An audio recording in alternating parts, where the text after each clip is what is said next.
cha Yohana sura ya 8 mstari wa 32 ya kwamba ninyi mkiwa wanafunzi wangu kweli kweli, anasema kwamba ninyi mkiliamini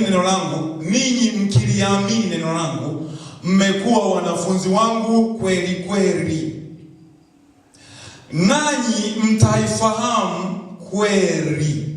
Sema kweli. Kweli. Na hiyo kweli itawaweka huru.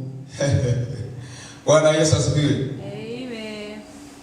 Unajua ni kwa nini aliwaambia Wayahudi ya kwamba kila mtu atendaye dhambi ni mtumwa wa dhambi? Ni kwa sababu alimbishia. Yaani aliposema hiyo kauli walimbishia. Aliwaambia hivi, nanyi mtakuwa wanafunzi wangu mkiamini hili ninalowafundisha. Nanyi mtakuwa wanafunzi wangu kweli kweli, nanyi mtaifahamu kweli. Hapo akaongezea akasema kwamba na hiyo kweli, sio mimi, na hiyo kweli. Na nini? Na hiyo kweli itawaweka huru. Wayahudi wakambishia, wakasema kwamba sisi, natuona sisi ni wazaliwa wa Ibrahimu, hatujawahi kuwa watumwa wa mtu. Yesu akawaangalia akawacheka, akawaambia kwamba amini amini nawaambia, kila atendaye dhambi ni mtumwa wa dhambi. Kwa nini aliwaambia namna hiyo? Kwa sababu walisema kwamba sisi hatujawahi kuwa watumwa wa mtu, wakimaanisha kwamba wako huru. Lakini Yesu alikuwa anamaanisha kwamba wako watumwa kwa sababu wanatumikia dhambi. Kama wewe ni mlevi ni mtumwa, kama wewe ni mzinzi ni mtumwa, kama wewe unaabudu sanamu ni mtumwa, kama wewe unaenda kwa waganga ni mtumwa, kama wewe unaabudu mizimu ni mtumwa. Amen. Kwa hiyo Yesu anakuambia ya kwamba ipokee kweli. Amen. Iamini kwa utaifahamu kweli, na ukifahamu hiyo kweli ndiyo itakayokuweka huru. Ni kwa kuijua kweli. Sasa na kweli watu hawaifahamu. Kweli watu hawaifahamu. Narudia tena. Kweli tena nasema kama watu hawaifahamu. Wanadhani kwa sababu unasoma maandiko ndio kweli. Maandiko hayawezi kuwa kweli bila kuwa na roho fulani inayohusika pale. Maandiko haya unayoona kama nilivyokuambia yapo chini ya huduma mbili. Ili uweze kupambanua kweli kwenye maandiko, lazima Roho Mtakatifu awe nyuma ya, ani yeye ndio akufunulie, aiweke wazi, na anaposema kama aiweke wazi, amweke wazi Kristo kwenye hayo maandiko. Yaani kweli ni yale maandiko ambayo yanamweka wazi Kristo. Narudia tena. Kweli sio kila andiko. Ila kweli ni lile andiko ambalo linamfunua Kristo. Hilo kwenye Agano la Kale ama Agano Jipya. Kwa nini nasema hivyo?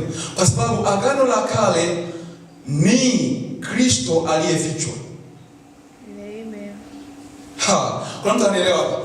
Narudia tena. Agano la Kale ni Kristo aliyefichwa. Ni mwana kondoo wa Pasaka waliomla wana wa Israeli ule usiku wa tarehe 14 wakijiandaa kukombolewa. Alikuwa ni Kristo yule mwana kondoo. Kristo ndio ule mwamba ambao waliunywea jangwani. Kristo ndio ile mana walioila jangwani. Kristo ndio yule mwanakondoo ambaye Ibrahimu aliambiwa ya kwamba usimtoe mwanao Isaka, Mungu ametoa mwanakondoo wake. Amen. Umenielewa? Kristo mande lema ashakaya ndio yule nyoka wa shaba ambayo Musa alimuinua juu. Umenielewa? Kwa hiyo kwenye Agano la Kale Kristo yupo lakini amefichwa.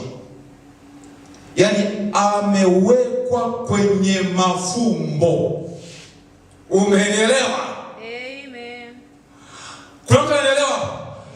Na kwenye Agano Jipya Kristo amefunuliwa. Kwa hiyo kweli ni nini?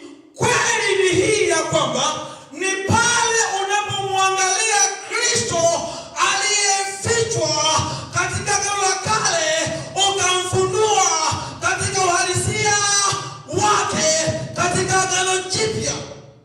Amen. Ndele enda la maasha ndala maasha. Ndalia selema andi. Kale enda la maashanda la maasha katika jina la Yesu. Amen. Kwa mtaendelea hapa. Ndio.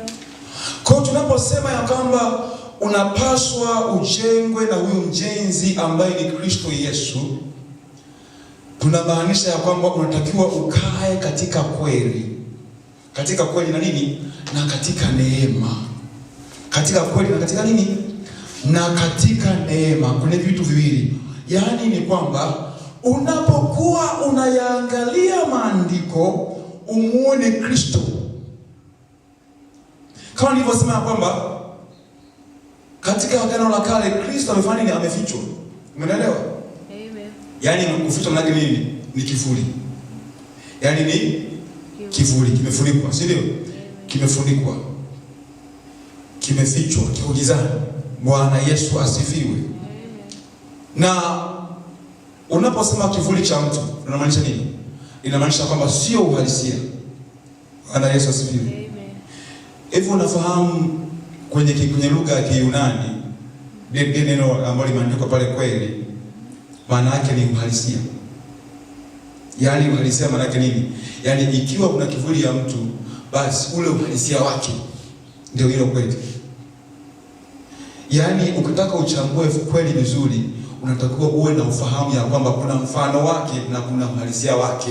Kwa hiyo unaposema kweli ni ule uhalisia wake. Kwa mfano kama mimi hapa, niko mimi hapa na kivuli changu. Umeelewa? Kwa hiyo unaposema kama ni kweli yangu mimi ni mimi, sio kivuli. Okay. Umeelewa? Kwa sababu Kristo kwenye Agano la Kale ni kivuli.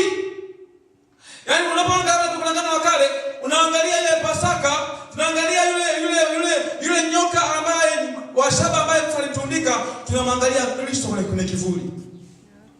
Bwana Yesu asifiwe. Amen.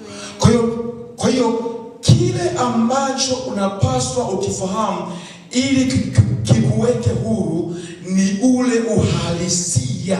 Kwa mfano siku ya Sabato wanaifahamu watu kwamba ni amri, si ndio? Ndio. Nafahamu kama ni amri.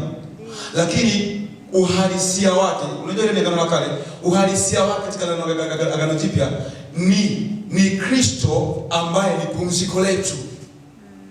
Kwa sababu Sabato ni pumziko, si ndio? Kwa hiyo kwenye Agano Jipya tunauona uhalisia ya kwamba maana yake ni kwamba ni Kristo ambaye ni pumziko letu. Sasa mtu asipoelewa hiyo kweli, ataanza kushika siku baada ya kuingia ndani ya Kristo. Na kwa sababu hiyo sasa hatakuwa huru. Kwa sababu ameshika kivuli baada ya kushika uhalisia, baada ya kushika kweli. Kwa sababu ile ilikuwa ni kivuli cha Kristo, lakini ilikuwa sio uhalisia wa Kristo.